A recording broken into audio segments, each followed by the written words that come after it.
Iha, dito ka na muna sa bahay ng anak ko magtatrabaho. Kakauwi lang niya kasi galing Spain at wala pa akong tao mapagkakatiwalaan sa bahay niya. Sana naman ay ayos lang sa'yo. Mabait na sabi ni Ginang Victoria Alejandro kay Miles. Mabait talaga ang Ginang kaya naman ay 2 taon na siyang naninilbihan dito. Nagpapasalamat din siya dahil habang nagtatrabaho siya rito ay pinag-aaral siya ng mga ito. At ngayon nga ay huling taon na ni Miles sa kolehiyo. Business management ang pinakuhang course sa kanya ni Ginang Victoria dahil ang mga ito na rin ang kukuha sa kanya ng empleyado sa kumpanya ng mga ito. Natuwa naman si Miles sa sinabi ng Ginang. Don't worry po, Madam Victoria, at aalagaan ko po na mabuti ang bahay ng anak nyo. Alagaan mo rin ang anak ko, Miles. Mabait naman si Sean. Masungit lang kung titingnan. And take note, he's single. Ay, grabe naman po kayo sa information tungkol sa anak nyo, Madam. Hindi po ako interested. Busy pa po ako sa pag-aaral ko. Doon sa bagay.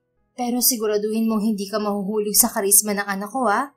Binabalaan na kita. Magaganda at gwapo ang lahi namin. Nakangiting wika nito na ikinatawa na lang niya. Mami, ano na naman ba yung mga pinagsasabi mo? Wika ng boses lalaki na ikanalingon nila. Bigla itong sumulpot mula sa kung saan. Baka mamaya niyan sabihin ng magandang kasama mo na hindi ako marunong mandigaw. Ngayon pa lang nakita ni Miles ang lalaki at masasabi nga niya na walang itulak kabigin sa kagwapuhang taglay ni Sean. Medyo napanganga siya. Mabuti na lang at mabilis niyang nakastigo ang sarili. O anak, nandyan ka pala.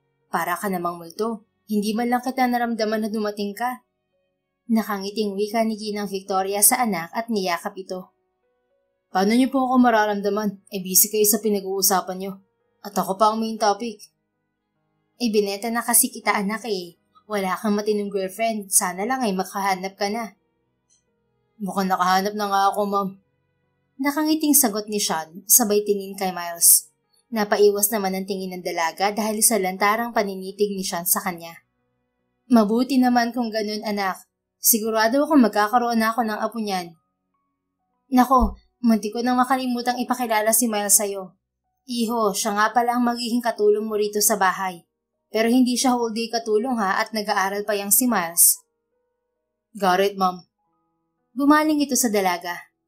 Hi, Miles. Ako nga pala si Sean, ang pinakagwapong anak ni Mrs. Victoria Alejandro. Malapad ang ngiti nitong pakilala, sabay lahad ng kamay sa kanya. Ako po si Miles. Nice meeting you, Sir Sean.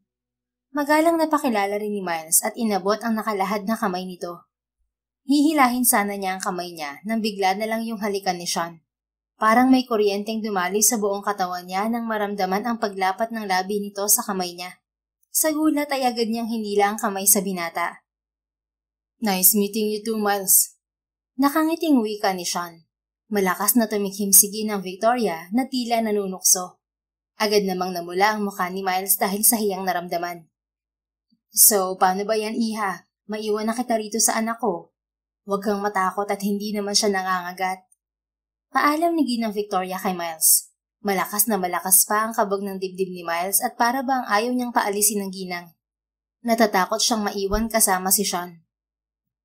Sige po, Madam Victoria. Salamat po sa paghahatid sa akin dito. Naabala ko pa po kayo.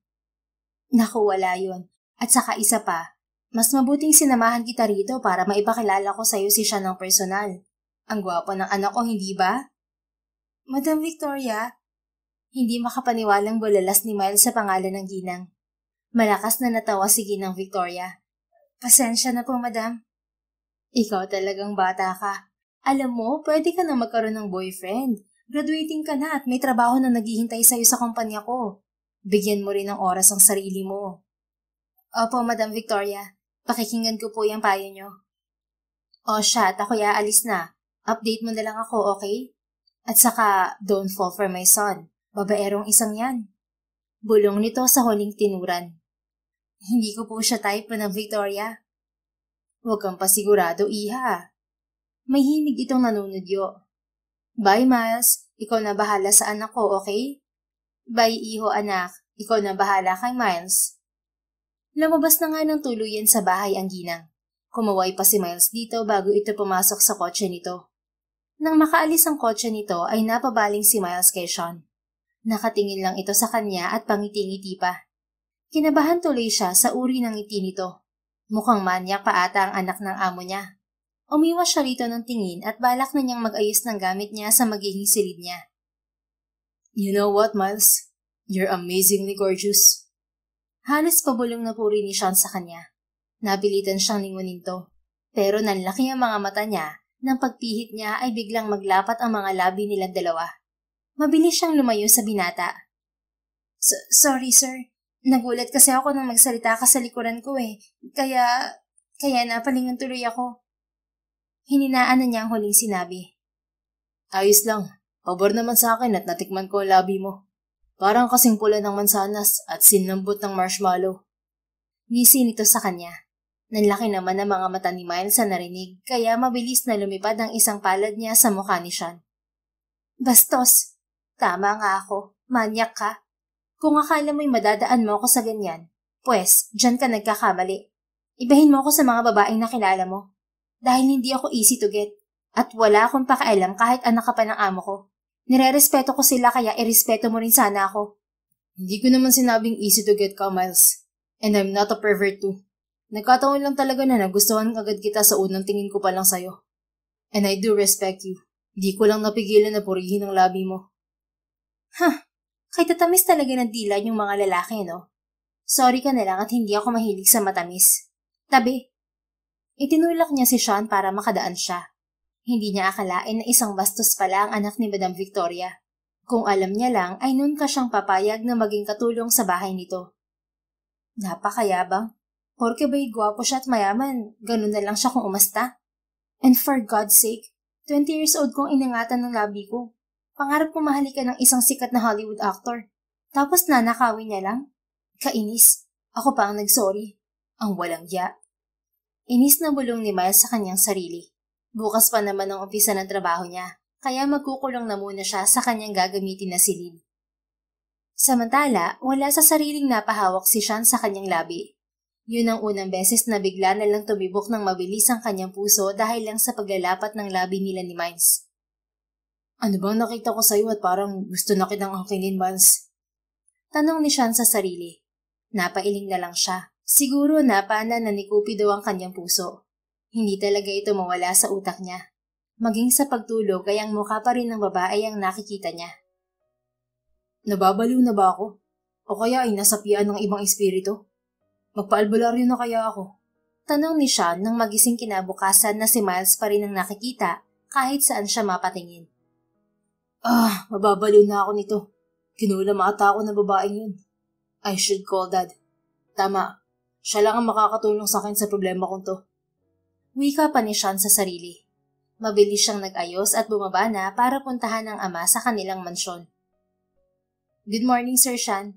Nakahanda na pong almusal mo. Nagulat pa si Sean nang bumati si Miles sa kanya. Sir Sean, ayos lang po ba kayo? Pukaw ni Miles sa kanya. Ilang beses pa siyang napakurap-kurap nang ma-realize na makakatulong nga pala niya si Miles. Tumikhim siya bago nagsalita. Ayos lang ako. Salamat sa paghanda mo ng almusal. May pasok ka ba ngayon? Tanong niya sabay upo sa may dining. Katatapos lang maghayin ng pagkain ng dalaga. Mamaya pang 10 a.m. Bakit may ipag-uutos po ba kayo, sir? Wala naman. Aalis muna ako saglit at hintayin mo ako rito ng 9 a.m. Ako na maghahatid sa'yo sa university na pinapasukan mo. Ha? Wag na po at malapit lang naman dito ang university kung saan ako nag-aaral. Salamat na lang, Sir Sean. No, I insist. Gusto kitang ihatid. Baka gusto mo lang ako manyakin. Nakairap na tanong ito. What? No.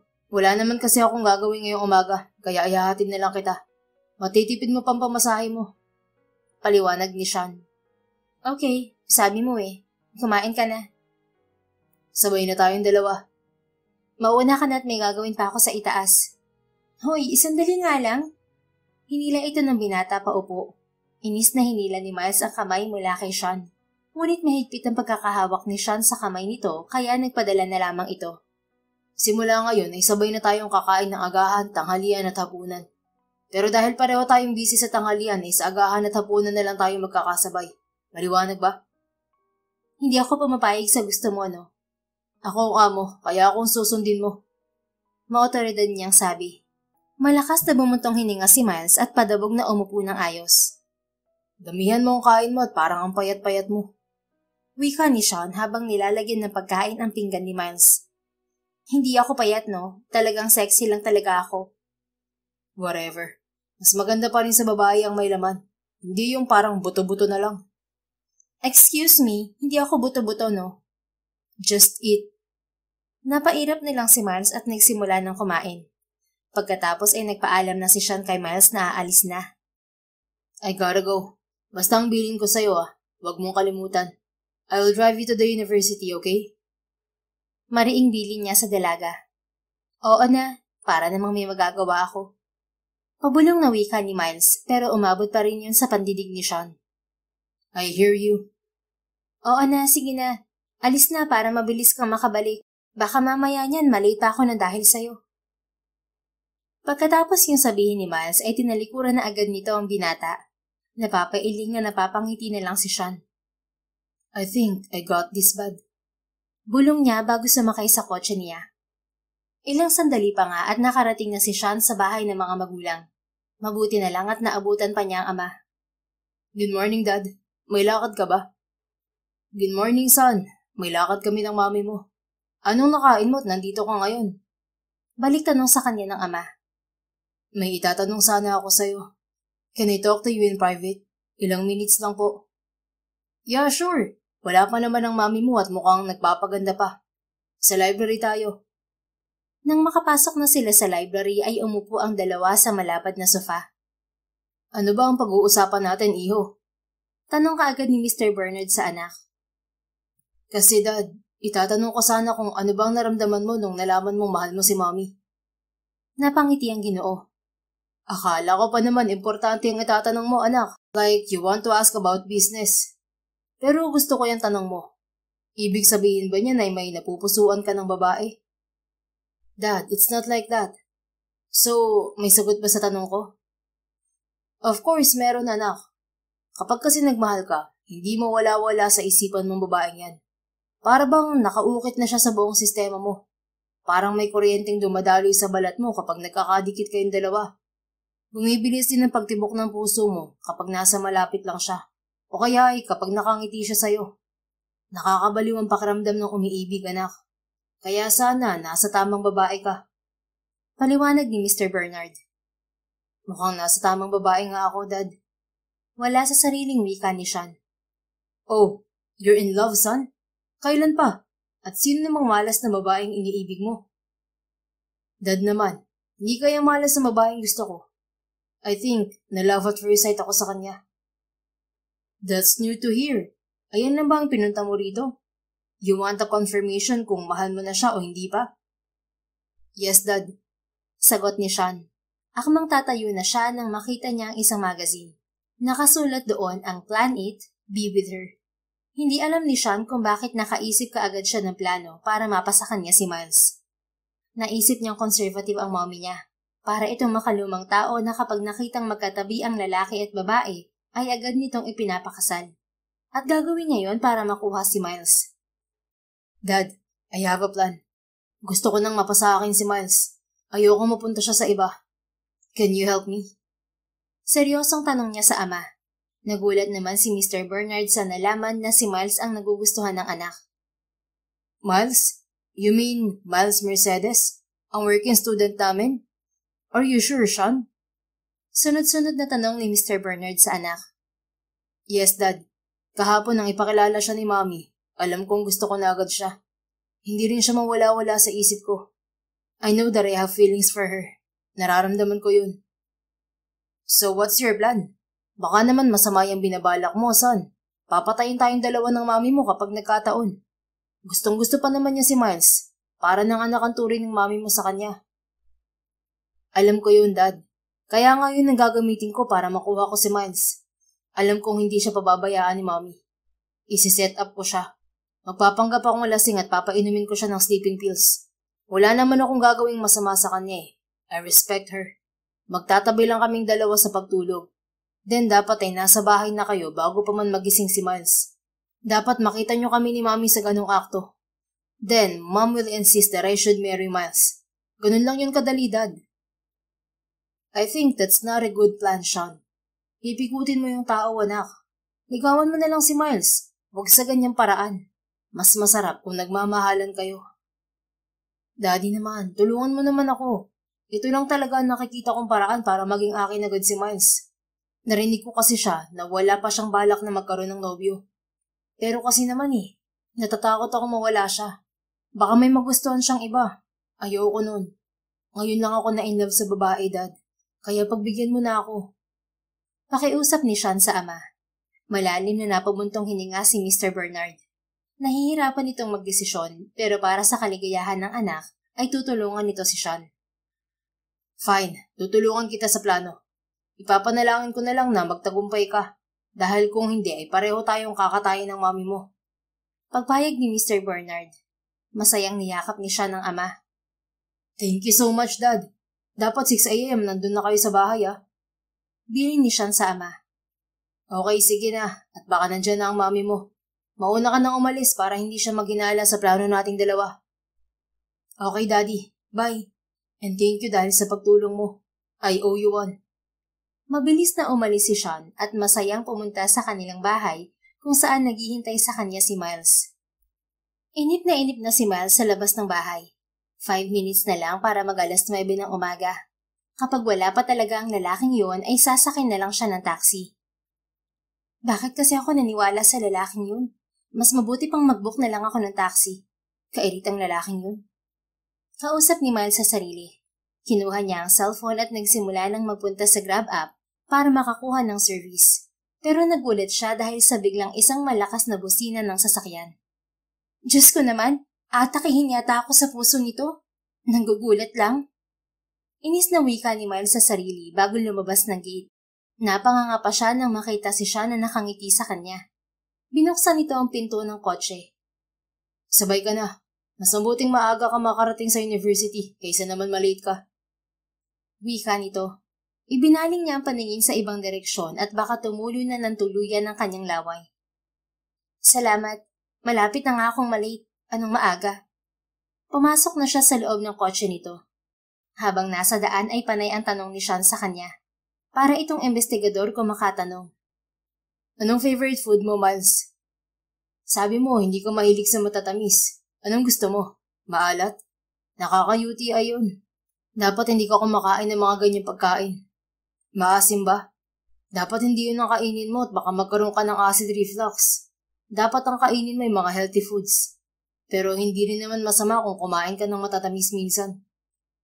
Ayaw ko sa matatamis at nakaka-diabetic yun. Oo nga, sabi ko nga. Dapat talaga healthy foods na lang ang kainin mo. Alam mo, sir, mukhang lahat yata ng pagkain ay may negative thoughts ka. Kapag sobra mong kinain ng mga yan, talagang magkakasakit ka. Pero kung konti at madalang lang naman, wala namang problema na kumain ka ng maalat, maasim o kaya ng matamis. Masyado ka lang OA. So, mabalik tayo sa tanong ko. Anong favorite food mo? Imbes ay sabi nito. Anything. Sagot niya. Ang daya mo naman. Walang anything na pagkain, Miles. Mabuti na lang at nasa university na sila. Tumigil na rin ito sa katatanong. Anong oras ang labas mo mamaya? Susunduin na kita. Tanong ni Sean. 5 p.m. Dito na lang ako maghihintay sa'yo sa waiting shed. Okay, bye. Ingat ka, okay? And stay away from boys. Kapag may lumapit sa'yo, sabihin mong taken ka na. Sigaw pa ni Sean kay Miles habang umaandar ang kotse nito. Napailing na lang si Miles dahil may iilang estudyante ang napapalingon sa gawin niya. Nagmukha tuloy akong celebrity nito nang dahil sa Sean na yun. Bubulong-bulong na wika ni Miles sa sarili nang makalayo ang sasakyan ng lalaki. Sinundungan ni Sean kinahapunan si Miles. Ang binata na rin ang nagluto ng hapunan nila. Ngayon na kasi niya gagawin ang plano niya. Alam niyang kasalanan yon, pero mamahalin naman niya si Miles at hindi sasaktan. Siya nga pala, nagluto na ako ng hapunan natin. I know napagod ka kaya ako nang nagkusa. Imporma ni Sean sa dalaga. Salamat may awa ka pala. Pero hindi ba't may trabaho ka? Ang aga mo yatang umuwi. Nagtatakang tanong nito. Hindi pa ako nagtatrabaho. Next week pa ako papasok sa office. Nagpapahinga pa ako ngayon. I've been working my ass off for 5 years sa loob at labas ng bansa. At ngayon naman ako na ang papalit kay Daddy sa pamamahala ng kumpanya namin. Alejandro's tech innovation is now expanding and upgrading. Kaya kailangan ko magbanat ng buto. For now ay magpapahinga muna ako. Oh, okay. Sige, pasok na muna ako sa loob at magpapahinga saglit bago kumain. Kung gusto mo'y mauna ka ng kumain, sir. Hindi ba't sinabi ko sa'yo na magsasabay tayong kumain sa agahan at hapunan? Sige na, pahinga ka muna at hihintayin na lang kita mamaya pagbababa ka na. Iinom na lang muna ako. Napakunot noo si Miles. Ano? Iinom ka? Baka mamaya malasing ka. Concern ka ba? Biro niya rito. Inikutan siya nito ng mga mata. Hindi. Kaya lang ay baka may gawin kang masama sa akin. Gigilitan talaga kita, sir. Inis na wika ni Miles at iniwan na ang binata. Medyo nakaramdam ng guilt si Sean dahil tama ang sinabi ni Miles. May masama nga siyang balak, pero hindi katulad ng iniisip nito. Nakakadalawang bote na si Sean nang bumaba ng bahay si Miles. Nakailang bote ka na ba? Huwag ka magpapakalasing dahil hindi kita aalagaan. Mataray na wika ni Miles sa kanya. Huwag kang mag-alala at hindi naman ako magpapaalaga sa'yo. Siguraduhin mo lang. Halika na at maghahain na ako ng pagkain natin. Ako na lang, Miles. Wag na, nagluto ka na nga tapos ikaw pa maghahain. Alalahanin mo ang akong katulong mo rito. Okay. Pagsuko ni Sean. Sabay nga silang kumain. Si Miles na rin ang naghugas ng pinagkainan nila. Nagpunta si Sean sa kanyang silid at doon ni pinagpatuloy ang pag-inom. Nakalimang bote lang siya ng beer. Dahil mataas ang alcohol tolerance niya sa alak, ay hindi siya basta-bastang nalalasing. Iniisip pa rin niya kung itutuloy ba niya plano. Hanggang sa kumatok si Miles sa pinto ng kanyang silid. Sir Sean, gusto mo bang ipagtimpla kita ng kape? Tanong nito sa kanya nang pagbuksan niya ng pinto. Yun na ang pagkakataon niya para maisagawa ang plano. Sure. Sagot niya. Okay, ipagtitimpla muna kita. Wait, sabay na tayong dalawa. Ikaw, mahilig ka ba sa kape, Miles? Hindi eh. Gatas sa chocolate drink lang ang iniinom ko. Ganun ba? Ganito na lang. Ipagtimpla mo ako ng kape at ipagtitimpla naman kita ng gatas. Ayos lang ba sa'yo yun? Bakit parang ang weird mo, sir? Tiningnan pa nito ng mapagduda ang lalaki. Hindi naman. Let's do it as a friend. Ano sa tingin mo? Okay, ikaw ang bahala. Sagot ni Miles habang naglalakad sila patungo sa kusina. Katulad ng plano ay nilagyan ni Sean ng pampatulog ang inumin ng dalaga. Sa taas na tayo uminom, Miles. Ayan ni Sean dito. Tara, hindi ko pa pala nakikita ang loob ng silid mo. Sa isang araw ko palilinisin. Pagsang-ayon ni Miles. So, we're friends na? Sure. Wala naman sigurong masama kung maging magkaibigan tayo, hindi ba? Great. May binila pala akong chocolate para sa'yo. I know you will love it. Tara, kunin mo sa kwarto ko. Doon na lang din tayo uminom. Okay. Pero siguraduhin mo lang na wala kang balak na manyakin ako. Kundi bibigwasan kita. Babasagin ko yung itlog mo. Sinasabi ko sa'yo, sir. Babala nito na ikinatawa ni Sean. Wala akong gagawin sa'yo. Promise. Takot ko na lang na babasagin ng itlog. Mabuti nang nagkakalinawan tayo. Tara na. Sabay na nga silang pumunta sa silid ng binata. Namangha pa si Miles sa linis at laki ng kwarto niya. Hindi akalain na kahit lalaki siya ay maayos siya sa kwarto. Upo ka muna, Miles, at saka inumin mo na ang gatas mo bago pa lumamig yan. Kukunin ko lang ang chocolate. Sinunod naman siya ni Miles at inisang lagok nito ang gatas. Mabilis siyang bumalik at ibinigay sa babae ang biniling chocolate. For you. Sana matamisan ka. May chocolate bang hindi matamis? Nakangiting tanong ni Miles. Oo, dark chocolate. Medyo mapait yun, di ba? May tamis din naman yung kasama. Mas healthy nga lang. Maganda siya sa blood pressure. Yeah, but still in moderation.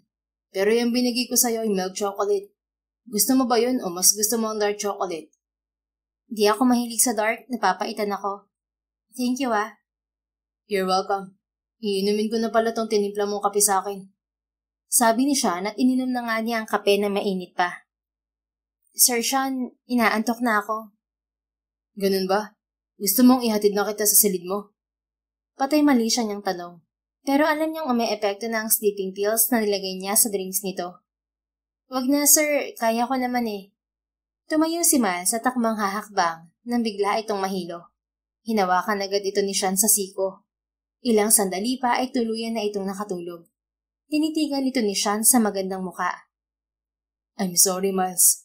I just can't let you go. Gusto kong akin ka na. Patawarin mo sana ako. Hinaplos niya ang mukha nito at maayos na inilapag sa kama. Hindi nakakatulog si Sean na may damit na suot, pero hindi siya naghubad. May respeto siya kay Miles. Kailangan lang namang makita sila ng kanyang ina na nasa iisang kama at magkatabi. Hinalikan muna niya sa noo si Miles bago pinilit ang sariling makatulog. Kinabukasan ay nagising si Miles na medyo masakit ang ulo. Nagulat pa siya nang marinig ang boses ni Madam Victoria. Nanlaki ang mga mata niya nang makitang wala siya sa kanyang silid. Miles, iha, ayos ka lang ba? Ano ginawa sa'yo ng anak ko? Sunod-sunod na tanong ni Madam Victoria sa kanya na ipinagtaka niya. Ha? Wala naman pong ginawa si Sean sa akin. Pero bakit nasa kwarto niya ako? Saka bakit narito po kayo? Susunduin niyo na po ba ako? Nakatulog ka na kagabi, Miles. Singit ni Sean. Hinilan na rin ako ng antok dahil sa kalasingan ko kaya hindi na kita nabuhat papunta sa silid mo. Hinayaan na lang kitang matulog sa kama ko. Pero I swear, walang nangyari sa ating dalawa. Hindi. Mariing sabi ng ina ni Sean. Anong hindi, Mom? Hindi ako papayag na hindi mo siya panagutan, anak. Binalingan nito si Miles. Iha, I'm sorry sa ginawa ng anak ko.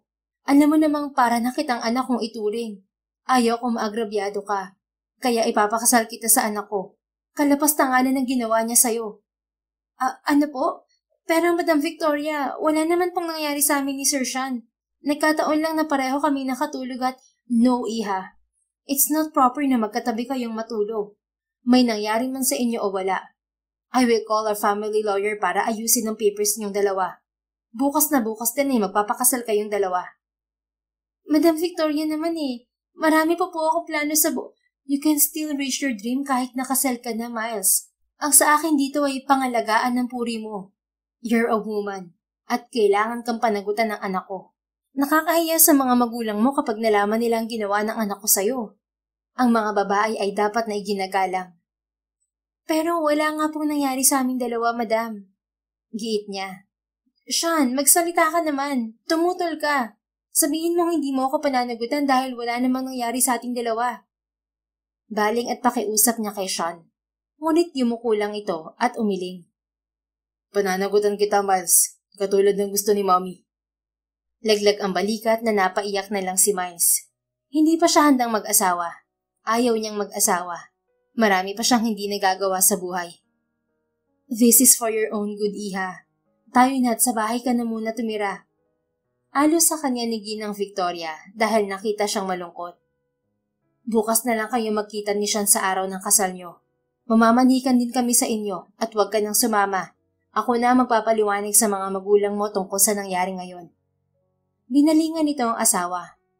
Hon, let's go. Wala siyang nagawa kundi ang sumama sa mag-asawa. Gusto niyang sumbatan si Sean dahil wala itong ginagawa. Pero kahit naman siguro umayaw si Sean ay hindi pa rin papayag ang mommy nito na hindi matuloy ang kasal nilang dalawa. Hindi niya alam ang gagawin. Ano na lang ang sasabihin ng mga magulang niya? Nagpunta nga si na Madam Victoria sa bahay ni Miles sa probinsya ng Tarlac. Kasama nito ang asawa at si Sean. Doon ay namanhikan ng pamilya Alejandro. Sumama na rin ang mga magulang ni Miles kina Madam Victoria pagbalik sa Manila. Kinausap agad ni Miles ang mga magulang niya nang makarating ang mga ito sa mansyon. Tay, Nay, pasensya na po't nasali pa po kayo sa gulo ko. Hingi niya ng tawad sa mga magulang. Ano ka ba naman anak? Ayos lang yan. Ipinaliwanag naman sa amin ni Madam Victoria ang nangyari. Ang bait nga niya dahil pinoprotektahan niya ang dignidad mo bilang babae. Wika ng nanay niya. Pero paano kayo? Ang mga pangarap ko para sa inyo. Paano ko kayo maiaahon sa kahirapan? Sinabi na rin sa amin ni Sean yan, anak. Ang sabi niya ay patuloy ka pa rin namang mag-aaral at siya nang magtutustos sa pag-aaral mo. Abutin mo raw ang pangarap mo at nasa likod mo lang siya, aalalay sa'yo. Ang swerte mo sa pamilya nila, anak. Kaya huwag ka nang malungkot, okay? Panatag kami na sa mabuting pamilya kay pagkakatiwala. Paliwanag pa ng nanay niya. Niyakap na lang niya ang ina at umiyak siya sa balikat nito. Mabilis ang preparation ng kasal, pero bongga at class pa rin ang kinalabasan.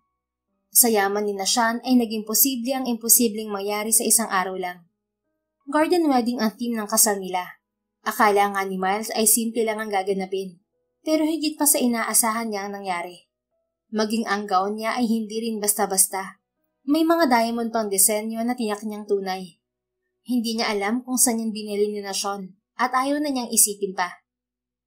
Kinakabahan man ay tinanggap na lang ni Miles ang kapalaran niya. Siguro ay yun ang plano ng Diyos para sa kanya.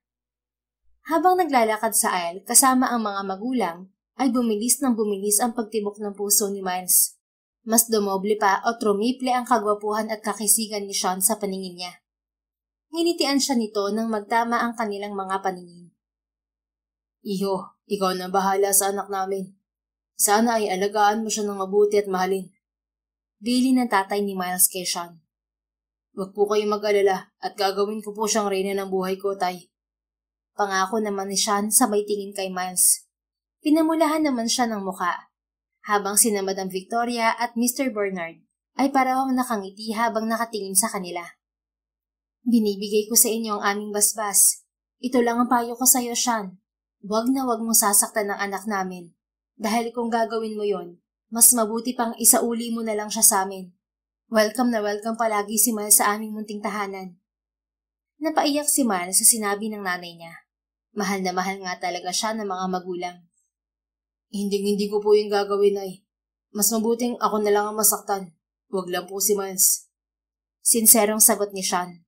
Ibinigay na nga si Miles ng mga magulang sa naghihintay na kamay ni Sean. Pagkatapos nilang magpalitan ng I do ay sumunod naman ang You May Now Kiss the Bride. Nanginginig ang buong katawan ni Miles. Parang kakapusin siya ng hininga dahil sa lakas ng pagtibok ng puso niya. Nararamdaman na niya ang labi ni Sean sa labi niya na bigla na lang magdilim ang paningin niya. Pagkatapos mahimatay sa kasal nila, ay dinala agad ni Sean si Miles sa ospital. Grabe ang panik na nararamdaman niya. Inamoy pa niya ang kanyang hininga kung bad breath ba siya, pero hindi naman.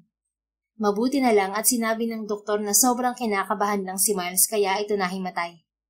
Pinagpahinga na lang muna ni Sean ang mga magulang ng asawa, habang ang mga bisita naman nila ay nasa reception pa ng kanilang kasal. Napatayo si Sean nang magmulat ng mga mata si Miles. Miles, kamusta ang pakiramdam mo? Ayos lang ba? May nararamdaman ka bang masakit sa'yo? Sunod-sunod na tanong ni Sean. Nasaan ba ako? Nalilitong tanong nito. Nasa ospital ka. Dinala ka pagkatapos mong himatayin kanina eh. Bakit ka ba hinimatay? Mabaho ba ang hininga ko? Hindi ah. Sobra kasi akong kinakabahan at wala akong maayos na tulog kagabi. Kaya siguro bumigay ang katawan ko. Akala ko pa naman kung napaano ka na. Teka lang ha, tatawagin ko ang doktor mo. Sasabihin kong gising ka na. Salamat, Sir Sean. Nakangiti nitong pasasalamat sa kanya. Don't mention it. Asawa na kita, kaya obligasyon kita. At saka wag mo na akong tatawagin ulit na sir. Honey would be great. Nakangiti rin niyang sabi dito. Pagkatapos i-check ng doktor ang vital signs ni Miles at nakitang maayos ang laboratory results nito, ay pinauwi na rin sila. Idediretso na kita sa bahay ko. Kailangan mo magpahinga. Hayaan na natin sina Mommy at Daddy sa mga bisitang naiwan. Imporma ni Sean sa asawa habang nagmamaneho. Ang tatay at nanay pala, nasa na sila? Alam ko nag-aalala mga yon dahil sa pagkahimatay ko. Huwag ka nang mag-alala at kinausap ko na sila. Sinabi kong okay ka lang at huwag na mag-alala pa sa'yo. Bago sila umalis bukas, pupuntahan muna natin sila sa bahay ni na Mommy. Thank you, Sean. At saka, sorry dahil kung hindi ako inantok ng gabing yon, wala sana tayo sa sitwasyong to. Huwag kang humingi ng sorry, wife. Ako nga dapat nang humingi ng sorry sa'yo eh. Ha? Bakit naman? Wala. Iwas ni Sean bago pa siya madulas at makonsensya. Pagdating sa bahay nila ay inasikaso kaagad ni Sean ng asawa. Kinabukasan ay pinuntahan nila ang mga magulang ni Miles upang magpaalam dahil uuwi na ang nanay at tatay nito sa probinsya, habang silang dalawa naman ay haharapin ang bagong hamon sa kanila bilang mag-asawa. Dahil graduating student si Miles ay marami siyang ginagawa. Hindi na rin muna niya pinalitan ng apelidong dala at mahaba ang process na yon. Uunahin lang muna niya ang mga project niya sa university. Nasa may library siya at nagbabasa para sa research paper na gagawin niya. Nang bigla ay napatitig siya sa singsing na nasa kanyang kamay. Totoo ngang kasal na siya sa isang Sean Alejandro. Bukod sa gwapo, ito ay ubod pa ng yaman. Halos 8 taon din ang agwat ng edad nila. Pero hindi naman halata dahil sa angking kagwapuhan nito. Sana naman maging maayos lang ang pagsasama naming dalawa. Hindi ko ina-expect na ikakasal ako sa isang bilyonaryo. Isa lang naman akong katulong at scholar ng mga magulang niya. Iba nga talagang tadhana ko maglaro. Naiiling na wika ni Miles sa sarili. Nakatutok ang kanyang paningin sa librong hawak nang mag-vibrate ang kanyang cellphone. Nabasa niya ang number ni Sean, pero dahil nasa library siya ay bawal magingay. Pinatay niya ang tawag at muli na namang nagbasa ng libro. Inilagay niya din sa silent mode ang cellphone para makapag-concentrate siya sa pag-aaral. Mamaya ka na lang kasi tumawag, Sean. Kitang nasa university ako. Bulong niya sa sarili. Dahil tutok na tutok si Miles sa pagbabasa, ay hindi niya namalayan ng oras. Hala, gabi na pala. Ay naku, hindi ko napansin ang oras. Kailangan ko nang umuwi at baka nag-aalala na si Sean sa akin. Wika ni Miles sa sarili. Mabilis niyang isinauli ang libro at lumabas na sa library. Kinuha niya ang cellphone sa kanyang bag at halos manlaki ang mga mata niya nang makita ang napakaraming missed calls ni Sean sa kanya. Tinadtad na rin siya ng text messages ng asawa. Diyos ko naman, sana hindi niya ako pagalitan dahil sa hindi ko pagsagot sa tawag niya. Kinakabahan niyang sabi. Nasa gate na siya ng university nang biglang may yumakap sa kanya. Muntik pa siyang mapasigaw kung hindi pa nagsalita si Sean. God, kanina pa kita tinatawagan. Hindi ka man lang sumasagot sa mga tawag ko, wife. Sobrang nag-alala tuloy ako sa'yo. Wika nito. Lumambot naman ang puso niya dahil sa sinabi ni Sean. Pasensya ka na at hindi ko nasagot ang mga tawag mo. Nasa library kasi ako kanina eh. Paliwanag agad ni Miles. Sana man lang ay tinext mo ko. Sober talaga ako nag-alala sa'yo.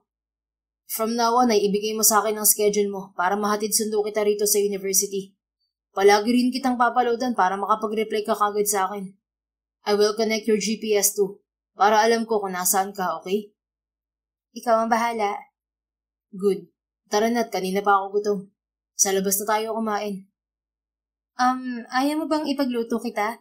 May oras pa naman para magluto. Gusto ko, pero alam kong pagod ka sa pag-aaral mo, kaya wag na. Kukuha na lang ako ng bagong kasambahay natin. Ayokong napapagod ka. Mag-focus ka na lang sa pag-aaral mo. Ilang buwan na lang ay gagraduate ka na. Paliwanag ni Sean. Sige, salamat talaga. Pwede ba tayo mag-usap mamaya? Yeah. Gusto mo bang pag-usapan ng tungkol sa pagiging mag-asawa natin? Oo, sana eh. Kung ayos lang naman sa'yo. Yan nga din ang gusto kong sabihin sa'yo. Pag-uusapan natin yan mamaya sa bahay. Sa ngayon, tara na muna kumain at gutom na ako. May alam ako masarap na restaurant. Wika ni Sean. Isang tango lang ang isinagot ni Miles dito. Sa isang fancy restaurant sila kumain. Asikasong-asikaso ni Sean si Miles kaya naman tumataba ang puso niya. At humahanga siya sa lalaki. Inaamin niyang gwapo ang asawa niya pero inaaral pa niya ito. At umaasa siya na isang araw ay mabibigkas din niya rito ang salitang I love you. At sana ay ganoon din ito. Kakaiba ang kasal nila. Biglaan at walang pag-ibig. Pero naniniwala si Miles na natututunan ang magmahal, lalo na at ganito kabait at kagwapo ang asawa. Gusto mo ba ng dessert, wife? O order ako? Malambing na tanong ni Sean sa kanya. May halo-halo ba sila? Yun lang ang akin. Meron. Masarap ang halo-halo nila rito. Good choice. Nakangiting wika ni Sean at tinawag na nito ang waiter. Ilang sandali pa ay sinerve na sa kanila ang special halo-halo. Wow, ang sarap nga! Komento ni Miles at sumubo pa siya. Hanggang sa maubos ang halo-halong order niya. Natutuwa naman si Sean na na-enjoy niya ang pagkain. Pagkatapos nilang kumain ng halo-halo ay umuwi na sila agad. Nang nasa bahay na sila ay hinayaan muna ni Sean na magbihis si Miles sa dati nitong silid. Kinakabahan kasi siyang sabihin dito ang mga kondisyon at plano niya. Baka hindi ito pumayag. Basta. Gagawin ko ang lahat para mahalin niya rin ako, katulad ng pagmamahal ko sa kanya. Bulong ni Sean sa sarili. Ilang minuto lang na hinintay niya at bumaba na ang babae. Upo ka. Wika ni Sean. Iminwestra ang upo ang kaharap nila. Isang linggo na rin silang mag-asawa pero magkahiwalay ang silid nilang dalawa. Ikaw muna sigurong mauna? Wika ni Miles sa kanya. Bumuga muna siya ng hangin bago nagsalita. Miles, kasal na tayong dalawa. At ang pangit naman tignan na magkaiba tayo ng silid na tinutulugan. Kahit naman hindi mo gusto ang kasal na to, at least mabigyan mo ka ng chance para ma-work natin ang relasyon nating dalawa. Panimula niyang may kaba. Ibig sabihin ay gusto mong magkasama tayo sa iisang silid? At gawin ang ginagawa ng mag-asawa? Iyon ba ang ibig mong sabihin, Sean? Miles, ayos lang sa akin na hindi mo pa ibigay ang sarili mo sa akin. I understand you. Pero sana naman magkasama tayo sa pagtulog. Gusto ko mas makilala pa natin ang isa't isa. I want to work this marriage. Sana ganun ka rin. Sean, gusto ko rin namang mag-work ang marriage na to. Ang hindi ko lang naman kaya pang ibigay sa'yo ay ang sarili ko. Gusto ko munang maabot ko ang mga pangarap ko, ang mga pangako ko sa mga magulang ko, at hindi pa ako handang magkaroon ng anak. Lumapit si Sean sa asawa at hinawakan ang kamay nito. Wala namang problema sa akin kahit wala muna tayong anak, Miles. Bata ka pa naman, and I'm sure na maaabot mo mga pangarap mo. I can wait. For now ay ikaw at ang pangarap mo muna ang priority ko. Thank you, Sean, at naiintindihan mo ako. Akala ko talaga ay against ka sa gusto kong mangyari. Ang bait mo talaga at ang swerte ko sa'yo. Maswerte ako sa'yo. May mabuti kang puso at ang ganda pa. Ano, lilipat ka na ba ngayong gabi sa silid ko?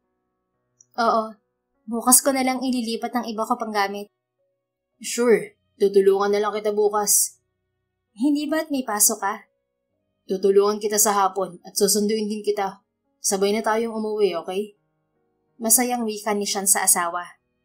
Okay, kung di nakakaabala sa'yo, sige lang. Nakangiti ring sagot ni Miles. Sa gabing yun ay magkatabi na nga ang mag-asawa sa kama. Nagkakailangan pa man sa una ay masasanay din sila paglipas ng mga araw. Kinabukasan ay inilipat na ng mag-asawa ang gamit ni Miles sa silid ni Sean. Excited si Sean dahil pangarap niya si Miles at umaasa siya na isang araw ay mamahalin din siya nito. Miles, pwede akong kumuha ng interior designer para mabago ang loob ng bahay. Masyado kasing man nito. Dahil asawa na kita, may karapatan kang baguhin ang ayaw mo rito sa bahay natin. Kahit sa labas pa ng bahay. Bala ko ring palakihin ang master's bedroom at ang walk-in closet. And soon, yung isang guest room ay gagawin nating playroom for our future babies. Pahayag ni Sean kay Miles. Babies? Yes, I mean, not now. But who knows? Someday, di ba? Oo nga naman. Baka next week ay ipapabago ko tong loob ng bahay. Tama ka, masyadong ang man nito at wala masyadong gamit. Pero sigurado ka ba na gusto mong galawin ko ang disenyo sa loob ng bahay mo? Baka naman hindi mo magustuhan. You can do everything you want. Any design you want ay okay din sa akin. Ikaw na ang bagong reyna ng bahay na to, kaya naman may karapatan ka sa lahat. Okay, sinabi mo eh. Excited tuloy ako sa magiging outcome ng loob ng bahay natin. Napangiti si Sean dahil mukhang tanggap na nga ni Miles na mag-asawa na silang dalawa. At magandang pangitain yun. Araw ng Lunes, pagkatapos ihatid ni Sean si Miles sa university, ay dumiretso na siya sa kumpanya ng pamilya. May mahalagang meeting siyang dadaluhan ngayon. Kailangan nandun ang presensya niya. Pagdating sa office ay agad siyang sinalubong ng sekretaryang si Joseph. Sinadya niya talaga na lalaki ang kuning sekretary para walang fling o isyong mangyayari. Kapag kasi lalaki ay safe siya. Isa pa ay mas nagkakaintindihan sila ni Joseph. Wala itong reklamo at kaarte-arte. Good morning, sir. Nandito na po ang CEO ng LDY Computer Engineering Company at ang MS Finance Corporation. Kanina ka pa nga nilang hinihintay sa conference room. Imporma ni Joseph sa kanila. Salamat. Na-prepare mo na ba ang lahat para sa project proposal natin sa kanila? Yes, sir. Good. Tayo na sa loob. Nauna nang naglakad si Sean papunta sa conference room. Nagsitayuan kaagad ang nasa loob nang makita siya. Good morning, everyone. I'm sorry at na-late ako sa meeting natin. Reasonable naman ang rason ko. Inihatid ko muna ang asawa ko sa university kaya natagalan ako. Ayos lang ba kayong lahat? Pangungumusta ni Sean sa mga kamiting. Oh, that's good to hear na may asawa ka na. Mas dalago ang negosyo dahil may inspirasyon ka na, Mr. Alejandro. Pahayag ni Mr. Bartolome, ang CEO ng LDY Computer Engineering Company. Thank you, Mr. Bartolome. You're right. Mas inspired ako ngayon. Now, let's start the meeting. Formal na simula ni Sean. Ibinigay na rin ni Joseph ang mga folders sa bawat taong nandun sa loob. Nagsimula na si Sean sa pag-introduce ng kanyang project proposal. Pagkatapos ng meeting ay bumalik na siya sa office niya. Nag-approve naman ang mga kumpanyang kasama niya sa project na pinresent niya. Si Miles naman ay katatapos lang sa kanyang research paper. Mabuti na lang talaga at hindi siya natambakan ng trabaho. Ay, salamat. Makakapagpahinga na rin ako sa wakas. At magagawan ko na ng design ng bahay namin ni Sean. Nakangiting wika ni Miles sa sarili. Habang tumatagal ay lalong nahuhulog ang puso niya para sa asawa.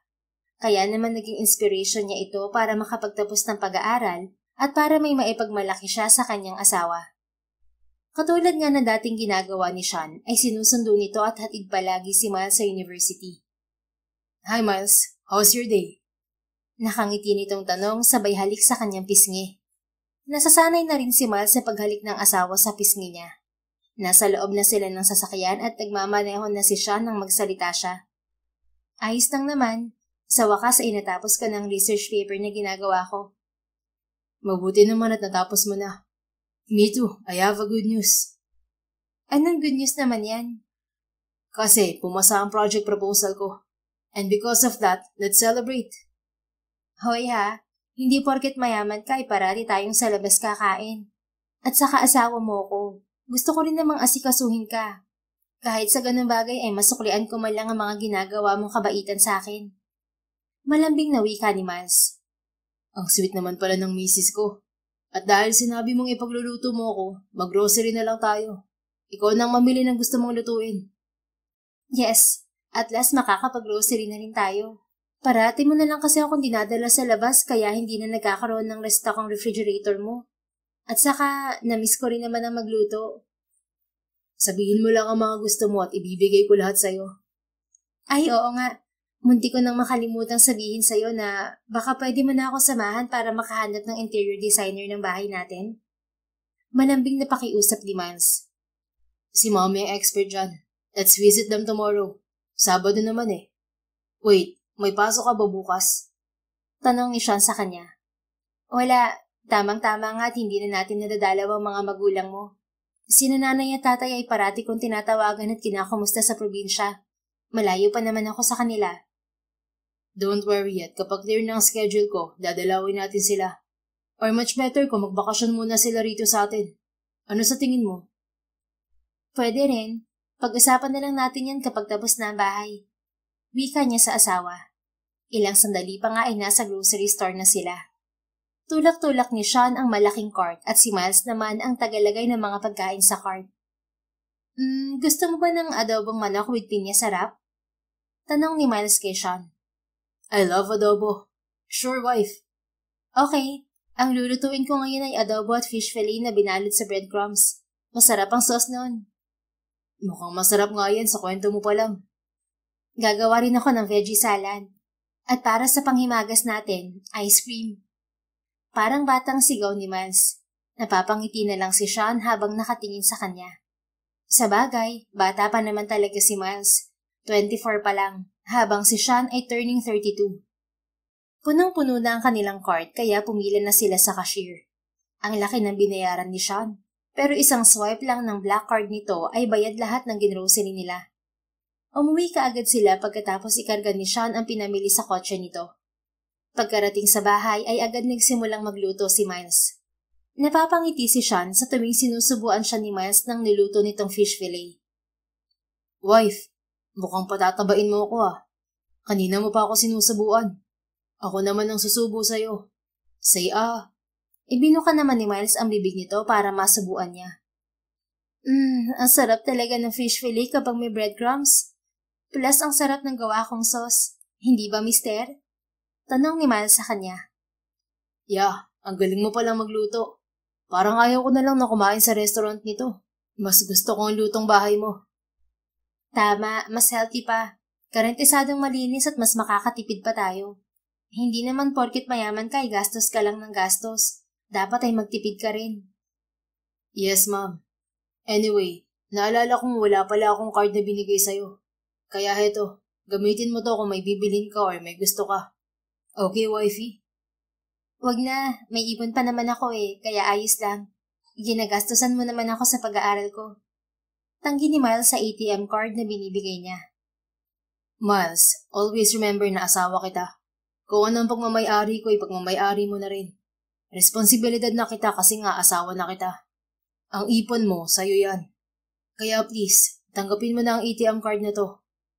Pakiusap ni Sean. Walang nagawa si Miles kundi ang tanggapin ng ATM card na ibinigay ni Sean. Nagpasalamat na lang si Miles at sinabing titipirin ang laman ng card. Araw ng Sabado, nakahanda ng mag-asawang Sean at Miles para sa pag-alis nila papunta sa bahay ng mga magulang ni Sean. Simula nang ikasal sila ay hindi na nakita pa ni Miles ang mga magulang ni Sean, kaya excited siyang makita ang mga ito. Are you ready, hon? Tanong ni Sean sa kanya. Medyo nagulat siya sa tinawag ni Sean sa kanya. Sanay lang siya na wife ang tawag nito. Ilang sandali pa ay natawa siya ng mahina. Hon? Ano namang drama mo, Sean? Natatawang tanong ni Miles sa asawa. It's our endearment. I want to call you hon. And I hope na tawagin mo rin akong hon, Miles. Seryosong pahayag ni Sean sa kanya. Napatitig siya sa mga mata nito. Puno ng pagsusumamo ang mga titig nito sa kanya. Alam niya sa sarili na mahal na niya si Sean. Hindi ito mahirap mahalin. Husband material ito. Ang laki ng respeto nito sa kanya. Palagi lang siya nitong niyayakap at kahit minsan ay hindi nito hiniling ang bagay na mas nalagpas pa sa yakap. Kaya mas lalo siyang nahulog kay Sean. Hinihintay na lang niya na sabihin nitong mahal siya nito. Ayaw niya namang mag-assume. Sure, tatawagin natin ang isa't isa na hon. Nakangiting pagpayag ni Miles sa kahilingan ng asawa. Masaya naman siyang hinalikan sa labi ni Sean. I love you, Miles. Matagal na kitang mahal. Sana mahalin mo rin ako. Seryosong pahayag nito. Nagulat naman si Miles sa pagtatapat ng kanyang asawa. Ngunit labis-labis din ang sayang hatid niyon sa kanya. Talaga? Mahal mo ako? Hindi ka nagbibiro? Hindi, wife. Talagang mahal na mahal kita. Unang kita ko pa lang sa'yo, inabihag mo na ang puso ko. Lalo na nang ikasal tayo. Labis-labis ang tuwa sa puso ko. Lagi kong dasal na sana'y mahalin mo rin ako. Pero alam mo, hindi kita minamadali. Handa naman ako maghintay kahit ilang taon pa. Napatitig siya sa mister. Nagtama ang kanilang mga mata. Sean. Wife? Hindi. Medyo kinabahan si Sean. Anong hindi, Miles? You mean, hindi mo ako kayang mahalin pabalik? Hindi mo na kailangan maghintay pa ng ilang taon. Dahil mahal din kita, Sean. Mahal na mahal din kita. Pagtatapat din ni Miles sa nararamdaman niya para rito. Naghinang naman agad ang kanilang labi. Really, hon? Kailan pa? Tanong nito matapos nilang maghalikan. Hindi ko rin namalayan. Basta sa maiksing pagsasama natin, pagising ko mahal na lang kita at hindi na buong araw ko kapag wala ka at hindi ko nakikita. Kung ganun, bakit ngayon mo lang sinabi, hon? Nahihiya kasi akong maunang umamin sa'yo. Akala ko kasi hindi mo ako mahal. Pero ngayon na umamin ka na, gusto ko ring aminin sa'yo kung gaano kita kamahal. Salamat dahil dumating ka sa buhay ko. No, wife. Ako ang dapat magpasalamat sa'yo dahil nakilala kita. At pumayag ka magpakasal sa akin kahit na alam kong napilitan ka lang. But now, my prayer was answered. Thank you for loving me back, my wife. Nagyakap muna ulit sila at naghinang ng mga labi bago lumulan ng kotse. Pareho silang masaya na nagpunta sa bahay ng mga magulang ni Sean. Excited ng lalaki na ibida sa ama na nagbunga na ang ginawa nito noon para mahalin ni Miles. Dito ka muna, hon. Sumakit ang tiyan ko Tanungin mo na lang ang mga kasambahay ko nasan si Mami, okay? Bilin ni Sean sa kanya habang naghihintay sila sa magarbong sala. Sapu-sapu nito ang tiyan dahil sa nararamdamang sakit. Tumakbo ang lalaki papunta sa palikuran. Mabuti na lang at nakasalubong ni Miles ang isa sa kasambahay ng pamilya Alejandro. Hi, Manang Dita. Itatanong ko lang po kung nakita niyo ba si Madam Victoria? Magalang niyang tanong kay Manang Lita. Ay, nasa may garden sila, ma'am. Puntahan mo na lang sila roon. Nakangiting sagot nito. Salamat po, Manang. Walang anuman, ma'am. Humakbang na si Miles papunta sa may garden. Nang malapit na siya ay bigla siyang natigilan nang marinig ang pangalan niya. At talagang nagawa niyo ang bagay na yun kay Miles, ha, Bernardo? Shame on you. Ang tanda mo na pero hinayaan mo lang ang anak mo. May galit sa boses na wika ni Madam Victoria. Nasa likod ng malaking halaman si Miles. Bigla rin siyang nahiyang tumuloy dahil mukhang nag-aaway ang mga biyanan niya. I'm sorry, honey. Tinulungan ko lang naman ang anak natin eh. He fell in love with Miles. At yun lang ang nakikita niyang paraan para mapasakan niya si Miles. Paliwanag ni Mr. Bernard kay Madam Victoria. Lumakas ang dagundong ng puso ni Miles. Tungkol nga sa kanyang pinag-uusapan ng mga ito. Pero bakit parang nag-aaway? Sabihin mo dyan sa anak mo na ipagtapat kay Miles ang ginawa niya. It's time to face the consequences. Ginamit niyo pa talaga ang paniniwala ko para magtagumpay kayo sa plano niyo. Han, hayaan mong si Sean na magsabi ng totoo kay Miles. Hayaan mo muna ang anak mo. No, hindi ako papayag na patagalin niyo pa ang panlilokong ginawa niyo kay Miles. Hindi na kayo nahiya. Hindi na napigilan pa ni Miles ang sarili at lumabas na siya sa kanyang pinagkukublihan. Parehong nagulat sina Madam Victoria at Mr. Bernard nang makita siya ng mga ito. Ano pong panlolokong ginawa ni Sean sa akin, Mommy Victoria, Daddy Bernard? Nanginginig ang boses na tanong ni Miles sa mag-asawa. Iha, si Sean na magpapaliwanag sa'yo ng lahat. I'm sorry, Miles. Kung alam ko lang ay hindi ko sana siya hinayaan. Naiiyak na paghingi ng tawad ni Madam Victoria sa kanya. Wala namang imik si Mr. Bernard. Hi, Mom, Dad. Oh, Han, bakit ka pa nakatayo dyan? Halika, maupo tayo. Nakangiting yaya ni Sean sa kanya. Hinawakan pa siya nito sa baywang. Sean, anong panlolokong ginawa mo sa akin? Anong sinasabi nila? Mariing tanong niya dito. Nakita niya kung paano mamutla ang mukha ni Sean. Han, I'm sorry. Hingi nito agad ng tawad. Humihingi ka na ng sorry sa akin? Ibig sabihin may ginawa kang kasalanan, Sean. Sabihin mo sa akin kung anong kagaguhan ang ginawa mo sa akin. Sabihin mo. Pinipigilan niyang sigawan ng asawa. Kahit paano ay may respeto pa rin siya sa mga magulang nito. Han, it's my plan kaya tayo ikinasal. Plinano kong lahat. Ginamit ko ang paniniwala ni Mommy para maikasal tayong dalawa. Ano? May lumang paniniwala kasi si Mommy na hindi dapat nagtatabi sa higaan ng dalawang opposite sex, lalo na kung hindi pa kasal. So I took advantage of her belief. At kaya ako nakatulog noon dahil may ginawa ka sa drinks ko? Ganun ba ha, Sean? Tumango ang lalaki. Nilagyan ko ng sleeping pills ang gatas na ininom mo para makatulog ka. Tinabihan kita sa kama. But I swear, wala akong ginawa sa'yo. Gusto ko lang na maabutan tayo ni Mommy at Daddy sa ganong ayos. Then we get married. I'm sorry kung nagawa akong bagay na yun. Natatakot lang naman kasi ako na maagaw ka ng iba. Gusto ko lang na masiguradong akin ka. That's how much I love you, Miles. I'm so sorry. Mahabang paliwanag ni Sean sa kanya. Pagak siyang natawa. All this time ay niloloko lang pala siya ni Sean. Akala niya ay wala itong kinalaman sa mabilisan nilang pagpapakasal. But unfortunately, siya pala ang dahilan ng lahat. Mabuti na lang at hindi pa niya isinuko ang sarili dito. Kaya maaari pa siyang lumaya sa kasal na hindi na nga nagsimula sa pag-ibig, punong-puno pa ng kasinungalingan. Malakas na mga sampal ang ipinadapo ni Miles sa magkabilang pisngi ni Sean. Wala kang karapatan para manipulahin at lokohin ako, Sean. Dahil ba isa lang akong katulong at scholar ng mga magulang mo kaya nagawa mo akong manipulahin, ha? Sinamantala mo ang kahinaan ko. Nanggamit ka ba ng ibang tao? Para ano? Para patunayan na kaya mong manduhan ang buhay ng isang tao, ha? Galit na sigaw niya kay Sean. Inaamin ko na nga ang kasalanan ko. Please, patawarin mo ako. I love you so much, Miles. Mahal na mahal kita. Ginawa ko lang naman yun for security. Hindi pagmamahal ang tawag sa ginawa mo, Sean.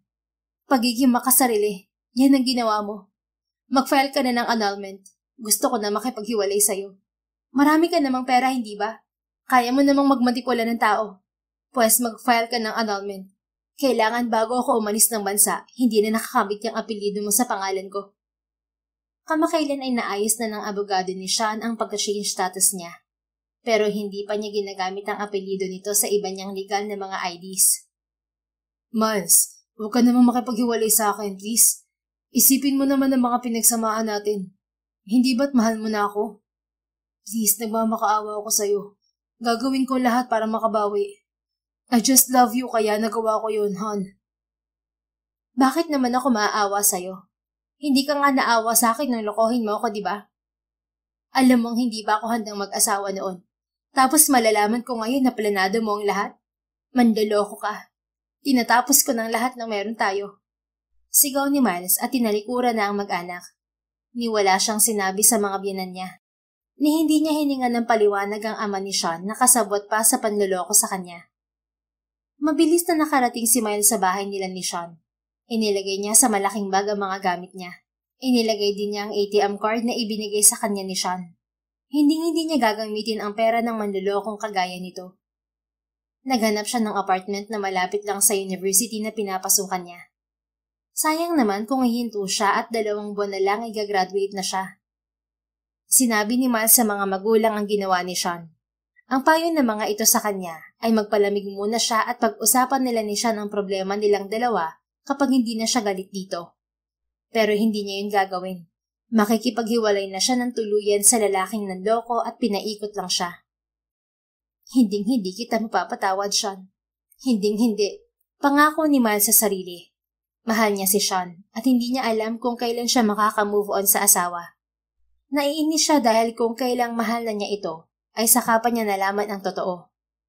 Samantala, hinayaan muna ni Sean si Miles na lumayo sa kanya. Alam niyang mali ang ginawa niya, pero mahal lang talaga niya ito na kahit ang maling bagay ay kaya niyang gawin. Pinayuhan siya ng kanyang ina na pahupain muna ang galit ni Miles bago niya ito suyuin. Mananatili pa rin siya sa kumpanya nila kahit na nagtampo sa kanya ang mommy niya. Ang annulment na gusto ni Miles na mangyari ay hinding-hindi niya gagawin. Handa siyang maghintay na mapatawad nito. Hinding-hindi kita bibitiwan, Miles. Hindi ko kaya. Bulong niya sa sarili. 2 buwan nang mabilis na lumipas at malapit na ngang magtapos si Miles sa pag-aaral. Sinanay ni siya ng sarili na pagmasdan na lang sa malayo ang asawa. Ayos na sa kanya yon. Masaya siya dahil magtatapos na ito. Masaya din siya na malaman na lagi itong ligtas. Pero minsan ay nakikita niya itong malungkot. Pinipigil lang niya ang sarili na lapitan ito. Hindi pa panahon. Hindi pa hupa ang galit nito sa kanya. Mahal na mahal kita, Miles. Kahit ipagtabuyan mo ako'y hindi pa rin kita iiwan. Bulong ni Sean nang makita si Miles na papasok ng university. Umaalis lang siya kapag alam niyang nakapasok na ito sa loob.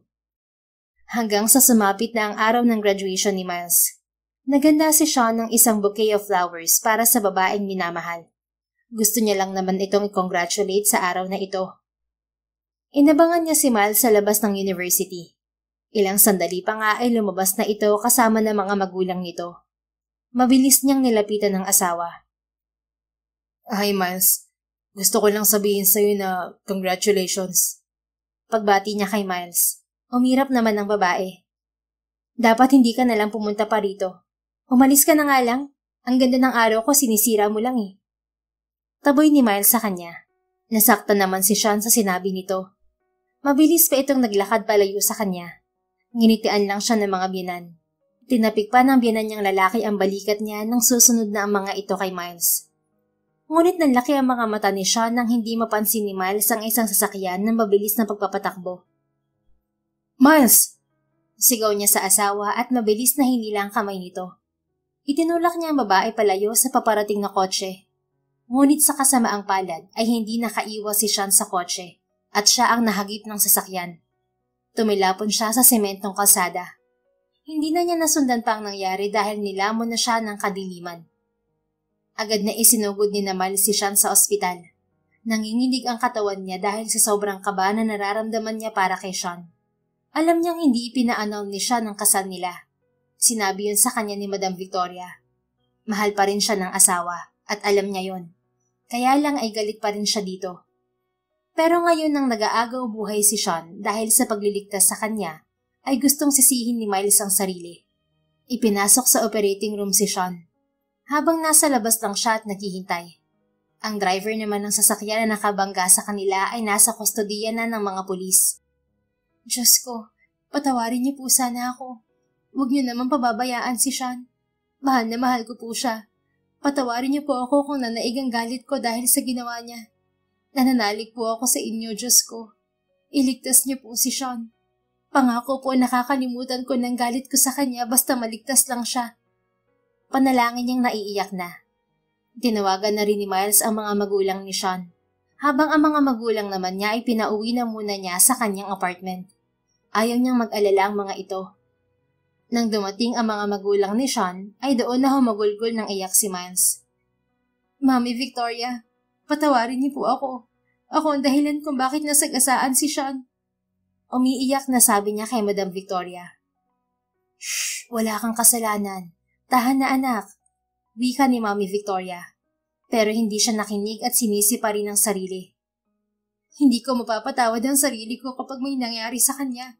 Kung hindi lang ako nagmatigas kanina, hindi sana mangyayari to sa kanya.